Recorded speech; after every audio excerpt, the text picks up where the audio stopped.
Hey Boo Bears, this is Bits of Banter with Antoinette, and today we're going to be going over some of just the updates on what's going on with the Islanders, Love Island USA Season 7, now that they're out of the villa. First of all, Nick Olandria is going strong. And I don't know if you guys heard about the Twitter movie that is 2.5 hours long. 2.5 hours, okay?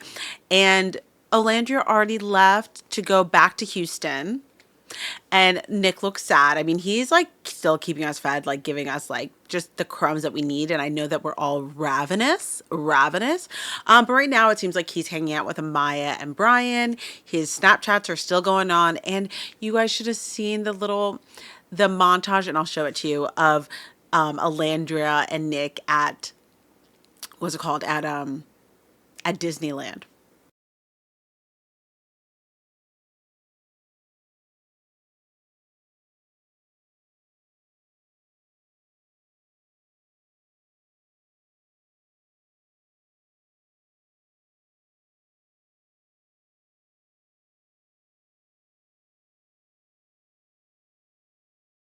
Also, Sierra's back. And not that she took that long of a break, honestly. But she made a Instagram story. Imagine you break up with your boyfriend one night and the next day he is posted up with Ice Spice and Chrome Heart. I didn't even actually get to break up with him and he's already with the next girl.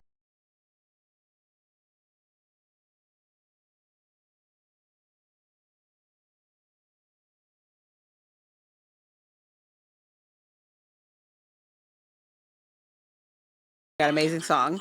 So it says, you know the trend, you look happier. And she says, thanks. I booked a flight to Mykonos after surviving the villain edit on reality TV, and I didn't end up with a guy who never actually liked me and wanted my friend the entire time. Is the villain edit in the room with us? Is the villain edit in the room with us, Sierra? I mean, I don't think she got a villain edit. If anything, I do think that I do feel like the editors actually wanted her to have a good edit. They were leading it to Nick and her winning. That's what it felt like.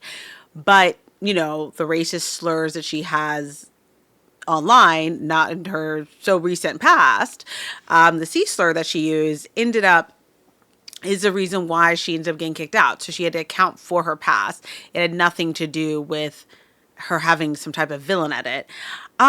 The other part of it, the guy who never actually liked me, I do think that Nick liked her. I just think that he liked Olandria more. And I also don't think that he fully realized, I don't think either of them fully realized how much that they liked each other. And the other part of and wanted my friend the entire time. I mean, I think that he did want her the entire time. But I do think that he had a connection with Sierra and he was just going to keep going with that.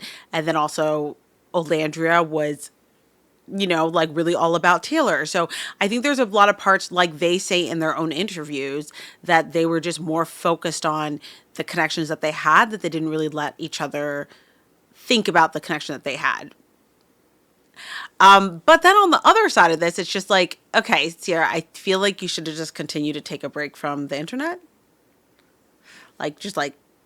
You obviously need more time because I don't think this is the first post you should be making on this. But then also we end up finding out that MJ, the one that was her Instagram handler, but then dumped her after the whole C-slur thing, is also in Mykonos. So her friends that had dumped her are in Mykonos with her now. And it's just I feel like Sierra's never going to beat the allegations that that she's performative and that her friends are performative because why? I thought you guys were dumping her, but now they're Mykonos with her. But also if my friends said out loud to everybody, they were oh, I'm done with her, blah, blah, blah, and then literally stopped handling my Instagram, all that stuff, I would also be done with them. But to each their own, I guess. Moving on. Then we get to finally now, we know who Keke Palmer is going to be interviewing. Tomorrow night, the Islanders speak up and stand on business.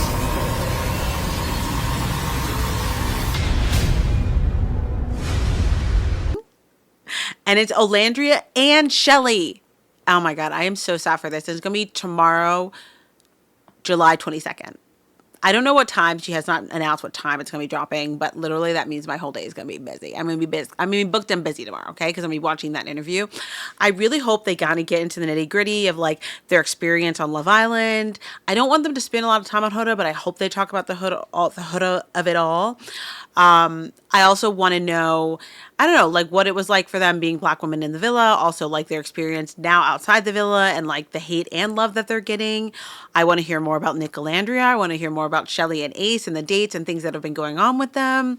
You know, like I want to get like let's get into the tea. Let's get it. Okay, we're starving. We're ravenous. Like give it to us. Okay. And then also Hannah Banana had a birthday party last night, and it seemed like everybody that's in town was there. It seemed like she had a photographer, which I felt like the photographer was like way too much flash, but she looked super, super cute, and everyone was there. Pepe was there. Iris was there. Iris and Pepe were canoodling. Charlie was there, and we have not heard anything about Charlie yet on like if they're still hanging out or they're still doing stuff together. Nick was there by himself. Brian, Amaya, Jeremiah, like everybody was there. And Beldasha. I mean, honestly, it looked like a really good time. It looked like they had a really, really fun time. I'll have like the pictures posted here, but it looked like they're having such a good time, and I'm loving that for them. Also, all the Huda stuff. There's a lot of Huda drama, specifically stuff between like Stephanie with the deets, kind of coming up and saying that like Jessie Woo and EJ had laughed at her SA from like her Call Her Daddy interview, even though Huda never said that she was SA'd. So it kind of is, there's a lot of TikTok drama going on with that. And it's actually really sad because when you look at the whole clip from Jessie Woo and EJ, they never laughed at her. They never laughed at the possibility of her having SA. They never laughed about anything like that. So it's just like there's a lot of turmoil going on, and it just still feels like everything going on with Huda is just filled with like hate. Like everyone it's just like this hate train that like does not stop. And Huda does not seem to be in a place right now where she's willing to kind of address the hate that's going on and squash it. And I think that's really unfortunate because really she's the only one who could do it. Then, I mean, I feel like there's so much going on right now with everybody that I'm so excited for the reunion. And now we know Andy Cohen is going to also be doing the reunion with Ariana, and I feel like she like almost called him and was like, I need help because this reunion is going to be so messy. She needs like somebody who really knows how to interview people. And then Andy had his own little interview being like that he really loves Olandria, that he really loves Chelley, and he said he's like has a lot of questions for Huda, and I was like, okay, maybe somebody will hold him accountable because Alex Cooper did not.